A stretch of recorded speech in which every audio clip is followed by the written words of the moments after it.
വേദിയിലേക്ക് സ്വാഗതം ചെയ്യുന്നു. ശീതൽ ശ്യാം വിവിധ മേഖലകളിൽ പ്രവർത്തിച്ചിട്ടുള്ള ശീതൽ 2014 മുതൽ സെക്ഷൽ മൈനോറിറ്റി ഫോറം കേരള സെക്രട്ടറിയായി പ്രവർത്തിക്കുന്നു. സ്വാഗതം ശീതൽ. KLF 8ാം പതിപ്പിന്റെ അക്ഷരം വേദിയിലേക്ക്.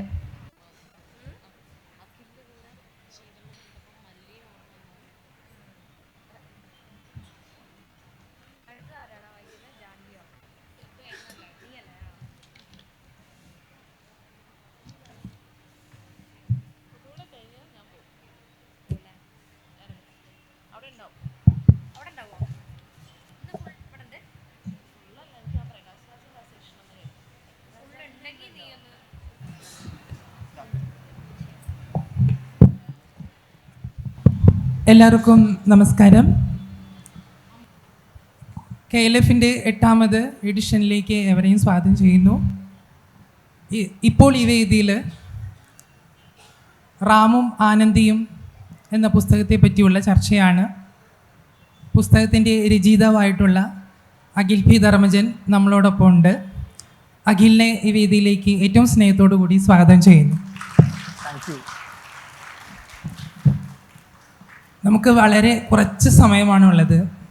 എനിക്ക് തോന്നുന്നു ഇന്ന് കേരളത്തിൽ അല്ലെങ്കിൽ കേരളത്തിന് പുറത്തും വളരെയധികം ചർച്ച ചെയ്യപ്പെട്ട ഒരു പുസ്തകം എന്ന നിലയിൽ റാം കെയർ ഓഫ് ആനന്ദി എന്ന പുസ്തകം മികച്ച രീതിയിൽ മുന്നേറിക്കൊണ്ടിരിക്കുകയാണ്.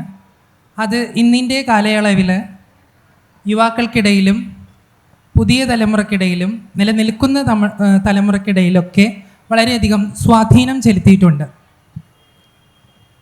3 ലക്ഷം കോപ്പികളിലധികം ഈ പുസ്തകം ഇപ്പോൾ വിറ്റ് കഴിഞ്ഞിട്ടുണ്ട്.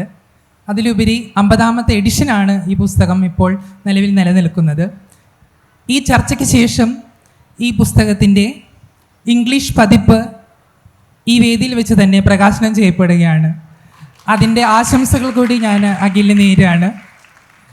ആലപ്പുഴ ജില്ലയിലെ പാതിരപ്പള്ളി എന്ന് പറയുന്ന സ്ഥലത്ത് ഒരു 4ാം ക്ലാസ്സുകാരൻ കടലോരത്ത് പടക്കത്തിൻ്റെ കച്ചവടവുമായി ബന്ധപ്പെട്ട് ജോലി ചെയ്യുകയുണ്ടായി. അതിനുശേഷം കുഴി കുഴിക്കാനും മണ്ണ് വെട്ടാനും തലച്ചുമടായിട്ട് മൂട്ടകൾ തൂക്കാനും ഒക്കെ പലതരം ജോലികളിലായിട്ട് മുന്നോട്ട് പോയിട്ടുണ്ട്. അപ്പോഴും അവൻ്റെ സ്വപ്നം എന്ന് പറയുന്നത് എന്തെങ്കിലുമൊക്കെ ആയിത്തീരുക എന്നുള്ളതായിരുന്നു. അങ്ങനൊരു ആയിത്തീരാനായിട്ട് ആഗ്രഹിച്ചതിൻ്റെ ഫലമായിട്ടാണ് ഒത്തിരി ശ്രമങ്ങൾ സ്വന്തം കഴിവിനാൽ ചെയ്തുകൊണ്ടിരുന്നു എന്നുള്ളതാണ്. ആദ്യമായിട്ട് ഓജോബോർഡ് എന്ന് പറയുന്ന നോവൽ, 2ാമത് Mercury Island, Ram care of Anandi, 2018 സിനിമയുടെ റൈറ്റർ, ഇനി വരാൻ പോകുന്ന സിനിമയായ റാം കെയർ ഓഫ് ആനന്ദിയുടെ റൈറ്റർ. അങ്ങനെ പല നിലകളിൽ അഖിൽ തൻ്റേതായിട്ടുള്ള ഒരു വ്യക്തിമുദ്ര പതിപ്പിച്ചുകൊണ്ടിരിക്കുകയാണ്. അതത്ര എളുപ്പമല്ല. കാരണം 2017 ഞാൻ അഖിൽ ആദ്യമായിട്ട് കാണുന്നത് നമ്മുടെ ഒരു സുഹൃത്തിൻ്റെ കല്യാണത്തിന്. അന്ന് അഖിൽ ഒരു സ്ട്രഗിൾ ചെയ്ത് നിൽക്കുന്നൊരവസരമായിരുന്നു.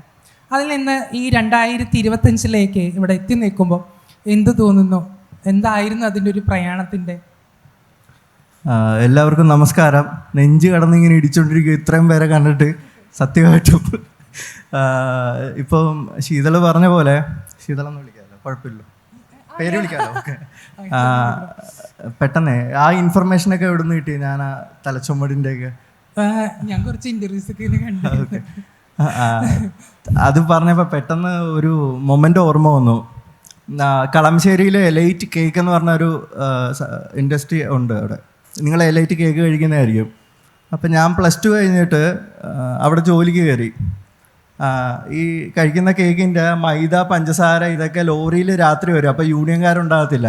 അപ്പോൾ ഇത് തലച്ചുമടായിട്ട് കൊണ്ടുപോയി അട്ടിയിടുന്നതാണ് എൻ്റെ ജോലി. അപ്പം ഞാനും എൻ്റെ കൂട്ടുകാരൻ ശ്രീജിത്തും ഉണ്ട്. അപ്പോൾ കേക്ക് ഫാക്ടറി എന്നും പറഞ്ഞിട്ട് നമ്മളെ ജോലിക്ക് കൊണ്ടുപോയതാണ്. അവിടെ ചെന്ന് കഴിഞ്ഞിട്ടാണ് ചുമട് പണിയാണെന്ന് അറിയുന്നത്. അപ്പോൾ വീട്ടിൽ നിന്ന് വലിയ കാര്യത്തെ ജോലി കിട്ടിയെന്നും പറഞ്ഞിട്ട് പോകുന്നതാണ്. 4500 രൂപ മാസം ശമ്പളമുണ്ട്.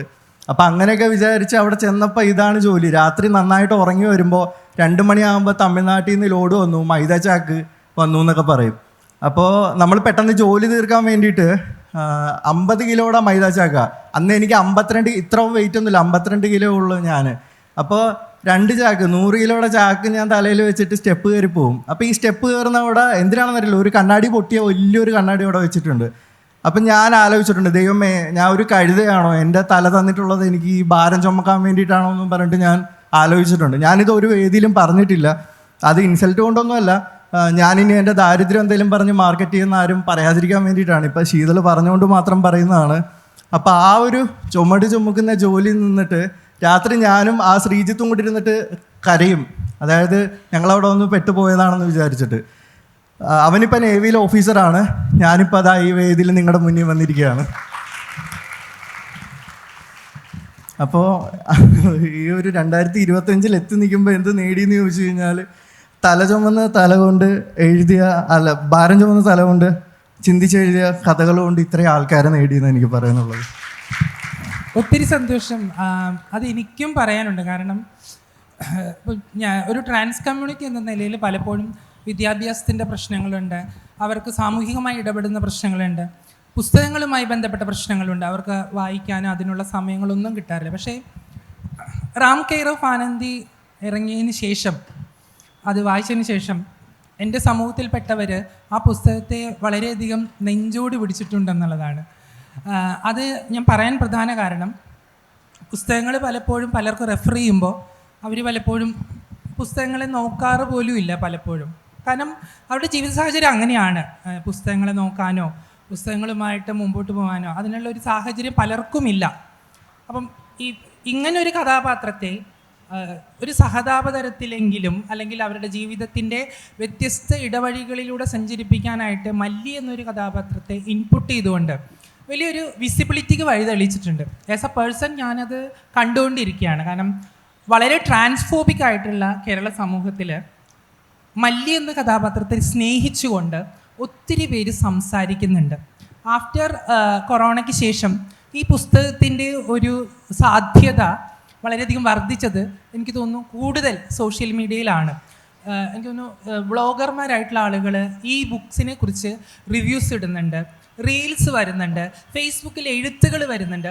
അപ്പോൾ അതിൽ എല്ലാവരും മിക്ക ആളുകളും സംസാരിക്കുന്നത് മല്ലിയെക്കുറിച്ചാണ്. പക്ഷേ എന്നെ സംബന്ധിച്ചിടത്തോളം എനിക്ക് ആനന്ദിയാണ് കൂടുതൽ ഇഷ്ടം. കാരണം ആനന്ദി ഒരു പോരാളിയാണ്.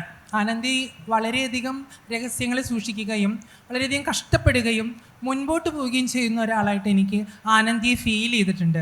അത് പ്രത്യേകമായിട്ടുള്ളൊരു സാഹചര്യത്തിൽ നിന്നുകൊണ്ട് ഉയർന്നു വരിക എന്ന് പറയുന്നത് അത്ര എളുപ്പമല്ല. അപ്പം ഇങ്ങനെ മല്ലിയെ പോർട്രേറ്റ് ചെയ്യാനും ആനന്ദി എന്ന് പറയുന്ന വളരെ ശക്തിയായിട്ടുള്ള ഒരു പെൺകുട്ടിയെ പോർട്രേറ്റ് ചെയ്യാനും എങ്ങനെയാണ് ഒരു ഇൻസ്പയർ ആയിട്ടുള്ള എന്തെങ്കിലും ഉണ്ടോ? കാരണം അഖിൽ ആദ്യമായിട്ട് ഒരു ട്രാൻസ്ജെൻഡറിനെ പരിചയപ്പെട്ടിട്ടുണ്ടോ അങ്ങനെ? അല്ലെങ്കിൽ ഇത്തരം ആനന്ദിയെ പോലെ ഏതെങ്കിലും ഒരു പെൺകുട്ടിയെ പരിചയപ്പെടാൻ അഖിലിന് സാധിച്ചിട്ടുണ്ടോ? അല്ലെങ്കിൽ അഖിലിന് സ്വന്തം മനസ്സിൽ തോന്നിയതാണോ അങ്ങനെ 2 കഥാപാത്രങ്ങളെ?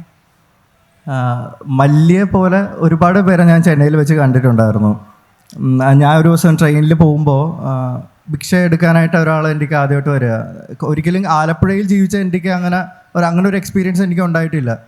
അവിടെ നിന്നിട്ടാണ് ഞാൻ ചിന്തിച്ചത് എന്തുകൊണ്ടാണ് ഭിക്ഷ എടുക്കുന്നത്, എന്തിനാണ് അതിനൊരു മാർഗം ഉണ്ടായതെന്ന്.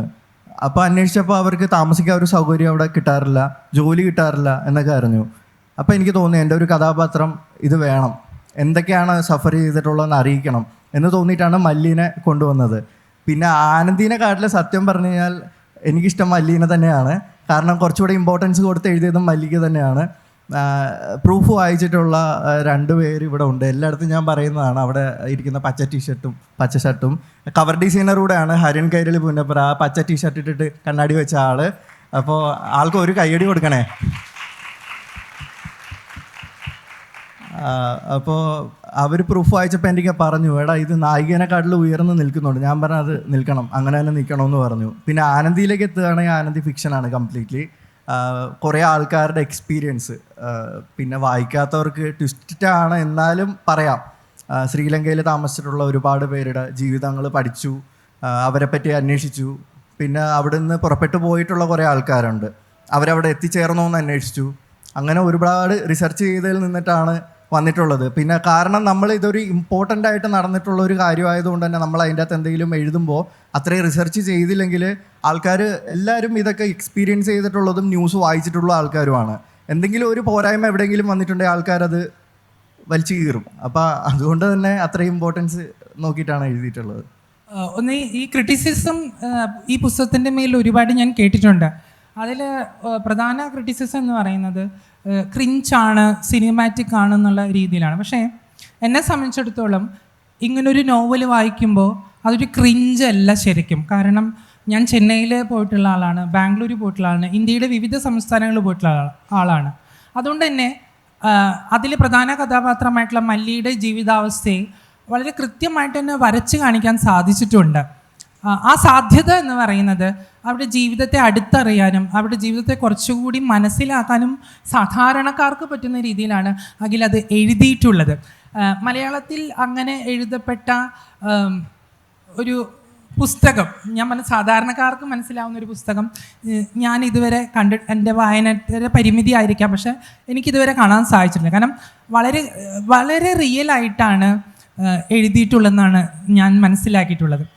അപ്പം ഞാൻ 2021 അഖിൽ എനിക്ക് മെസ്സേജ് അയക്കുന്നത്, ശീതൾ അഡ്രസ്സ് തരണം, പുസ്തകം അയക്കാമെന്ന് പറഞ്ഞിട്ട് മെസ്സഞ്ചറിൽ. പക്ഷേ എനിക്ക് പുസ്തകം ഇതുവരെ കിട്ടിയിട്ടില്ല എന്നുള്ളതാണ്. അപ്പോൾ എനിക്ക് ഞാൻ സാധാരണ പൈസ കൊടുത്ത് പുസ്തകം വാങ്ങാറില്ല. ഏതെങ്കിലും ഇനോഗ്രേഷന് പോകുമ്പോൾ അവരാണ് പുസ്തകം ഗിഫ്റ്റ് ചെയ്യുന്നത്, അല്ലെങ്കിൽ ഏതെങ്കിലും ഫ്രണ്ട് സർക്കിളിൽ നിന്ന് കിട്ടും, ഒക്കെയാണ് പലപ്പോഴും പതിവ്. അപ്പം ഞാൻ DC കോട്ടയത്ത് ഒരു പ്രാവശ്യം DC പോയിട്ട് 2 പുസ്തകങ്ങൾ വാങ്ങി. ഈ 2 പുസ്തകത്തിൽ ഒന്ന് സുഗന്ധി ആണ്ടാൾ ദേവനായികയാണ്, മറ്റൊന്ന് റാമ കെയർ ഓഫ് ആനന്ദ. ഈ 2 പുസ്തകവും ഏകദേശം ഒരു താരതമ്യം ഉണ്ടെന്നുള്ളതാണ്. കാരണം റാം കെയർ ഓഫ് ആനന്ദിയിലാണെങ്കിൽ ശ്രീലങ്കൻ പശ്ചാത്തലമുണ്ട്, മല്ലിയെപ്പോലെ വളരെ ശക്തിയായിട്ടുള്ളൊരു പെൺകുട്ടിയുണ്ട്, ആനന്ദിയെപ്പോലെ വളരെയധികം ശക്തിയായിട്ടുള്ളൊരു പെൺകുട്ടിയുണ്ട്. സുഗന്ധിയിലാണെങ്കിൽ സുഗന്ധി വളരെ ക്ലിയർ ആയിട്ട് തന്നെ ഒരു ആക്ടിവിസത്തെ എക്സ്പ്രസ് ചെയ്യുന്നുണ്ട്. അതുപോലെ തന്നെ സുഗന്ധി എന്താ പറയുക, സുഗന്ധിനെ നമുക്ക് വളരെ, എനിക്ക് ആസ് ആൻ ആക്ടിവിസ്റ്റ് എനിക്ക് വളരെ പോർട്രേറ്റ് ചെയ്യാൻ പറ്റുന്നുണ്ട്, അത് മനസ്സുകൊണ്ട്. ആ ശ്രീലങ്കൻ പശ്ചാത്തലം വേറെ രീതിയിലാണ് അതിൽ പോർട്രേറ്റ് ചെയ്തിട്ടുള്ളത്, TD. പക്ഷെ ഞാൻ യഥാർത്ഥത്തിൽ ശ്രീലങ്കൻ പശ്ചാത്തലത്തെക്കുറിച്ച് അറിയാൻ വേണ്ടി എൻ്റെ സുഹൃത്തായിട്ടുള്ള ശ്രീലങ്കക്കാരി തനൂജയെ ചെന്നൈയിൽ വെച്ച് കണ്ടു. തനൂജ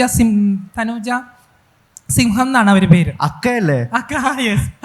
അപ്പോൾ തനൂജ സിംഹം സോഷ്യൽ മീഡിയയിൽ ഒത്തിരി ഫേമസാണ്. അപ്പോൾ അവർ ശ്രീലങ്കനാണ്.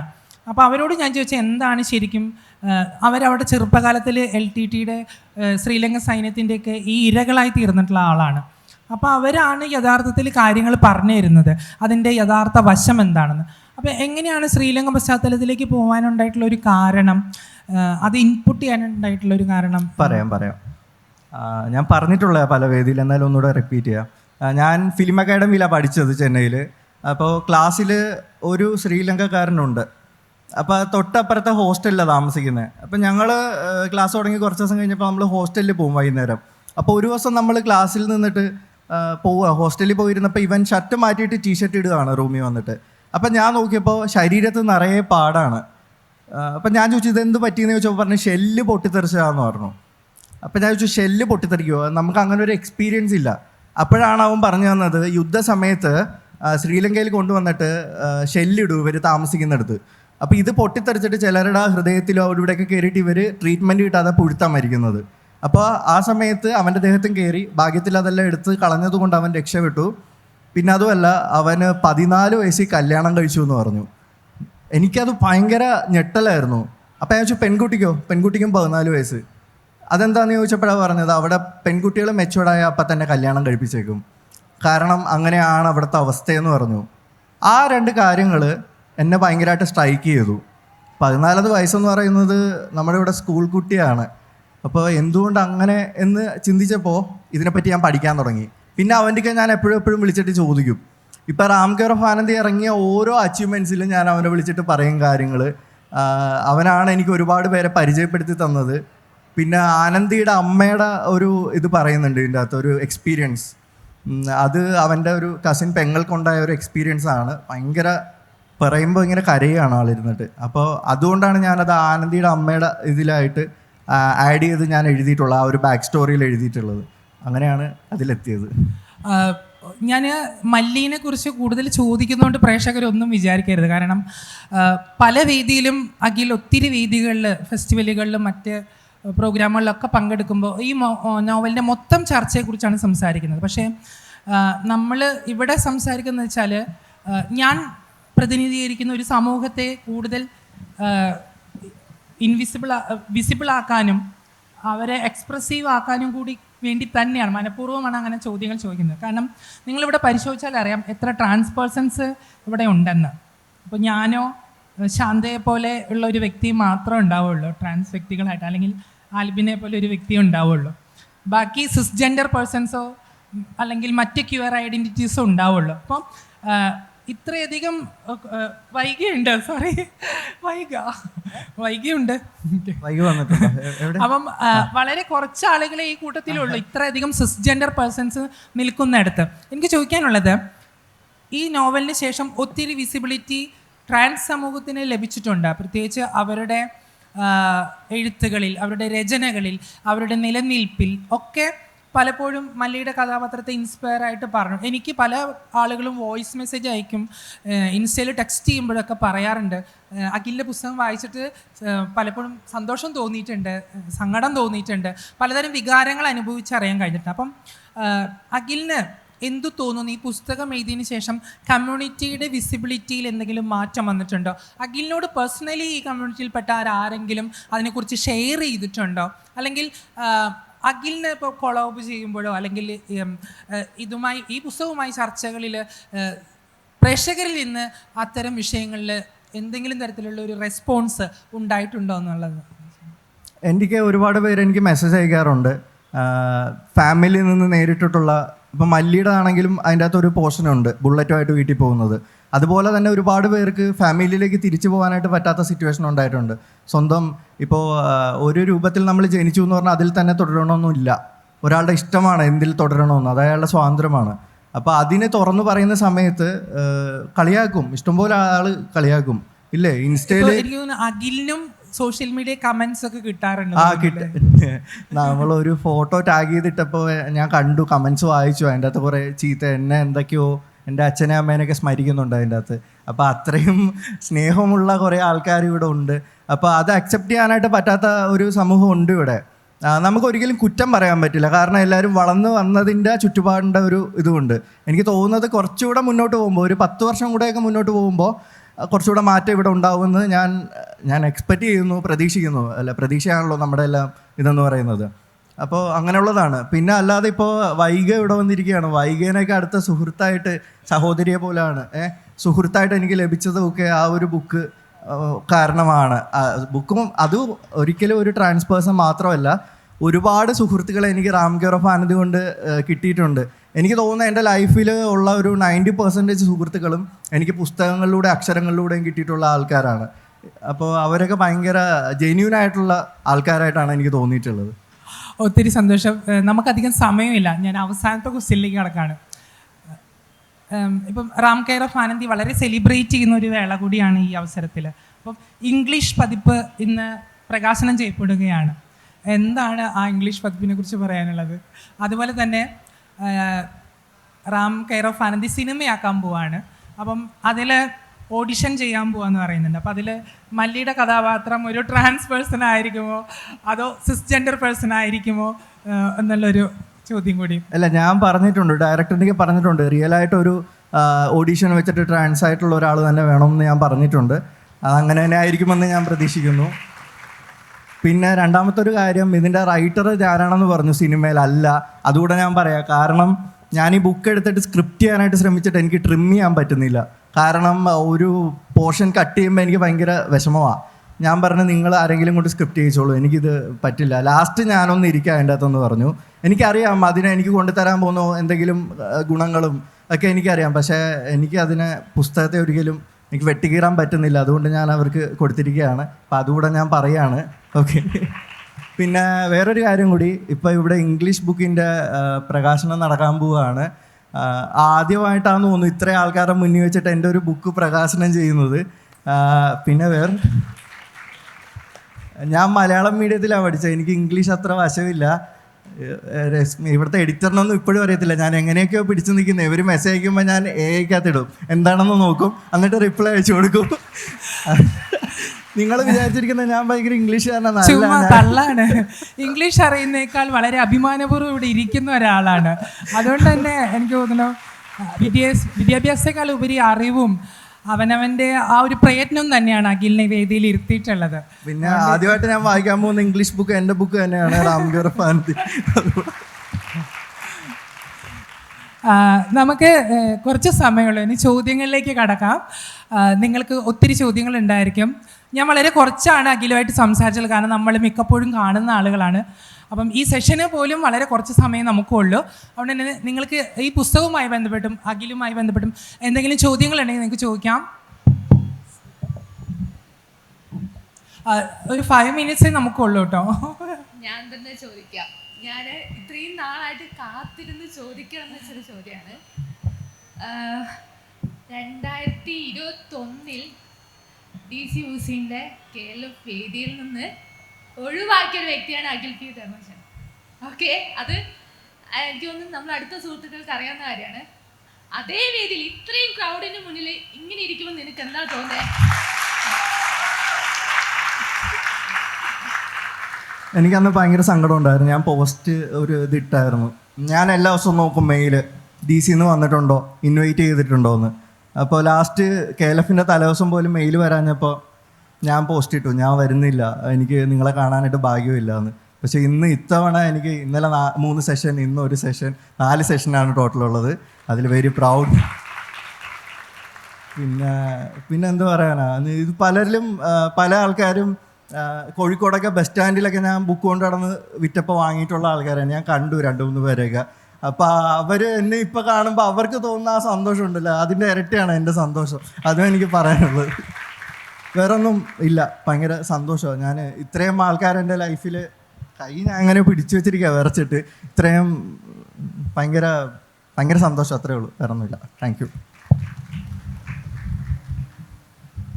റാം കെയർ ഓഫ് ആനന്ദി എന്ന പുസ്തകത്തിന്റെ ഇംഗ്ലീഷ് പരിഭാഷയുടെ പ്രകാശനമാണ് ഇനി വേദിയിൽ. അതിനുവേണ്ടി ഇത് ട്രാൻസ്ലേറ്റ് ചെയ്ത മിസ് ഹരിത CK, ഇതിന്റെ എഡിറ്റർ രശ്മി P മേനൻ എന്നിവരെ വേദിയിലേക്ക് സ്നേഹാദരപൂർവ്വം ക്ഷണിക്കുന്നു. റാം കെയർ ഓഫ് ആനന്ദി എന്ന പുസ്തകത്തിന്റെ ഇംഗ്ലീഷ് പരിഭാഷയുടെ പ്രകാശനമാണ് KLF 8ാം പതിപ്പിന്റെ അക്ഷരവേദിയിൽ നടക്കുന്നത്. ഇത് ഞാൻ പരിചയപ്പെടുത്തി തരാം. ഇത് ഹരിത CK, നമ്മുടെ റാം കെയർ ഓഫ് ആനന്ദി ഇംഗ്ലീഷിലേക്ക് ബ്യൂട്ടിഫുള്ളി ട്രാൻസ്ലേറ്റ് ചെയ്തതാണ്. ഇത് രശ്മി എഡിറ്ററാണ് ഹാർപ്പർ കോളിൻസിൻ്റെ, നല്ല ഭംഗിയിൽ എഡിറ്റ് ചെയ്തതാണ് ബുക്ക്. അപ്പോൾ ഹാർപ്പർ കോളിൻസിന് വേണ്ടിയിട്ട് വന്നിട്ടുള്ള വ്യക്തിയാണ്. പ്ലീസ്. ഞാനാണോ വാങ്ങണ്ടേ? ഞാനൊരു കാര്യം പറഞ്ഞോട്ടെ, ഞാൻ എങ്ങനെയെങ്കിലും ഇതിൻ്റെ അകത്തോട്ട് ഞാൻ എന്തെങ്കിലും എടുത്ത് എറിയും, ആ കിട്ടുന്ന ആളെ കൊണ്ട് ചെയ്യിച്ചാൽ മതി. സാധാരണ അങ്ങനെയാണ്. എന്തിപ്പോൾ എറിയും?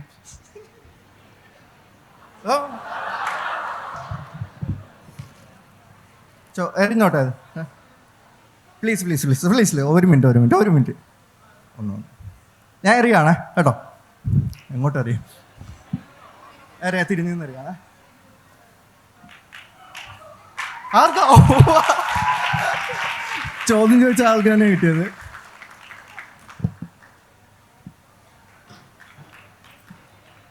ഓടിപ്പോരും.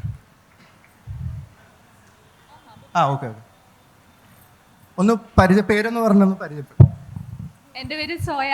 ഞാൻ അഖിലിൻ്റെ സുഹൃത്താണ്, ശീതലിൻ്റെ സുഹൃത്താണ്. ഓക്കെ.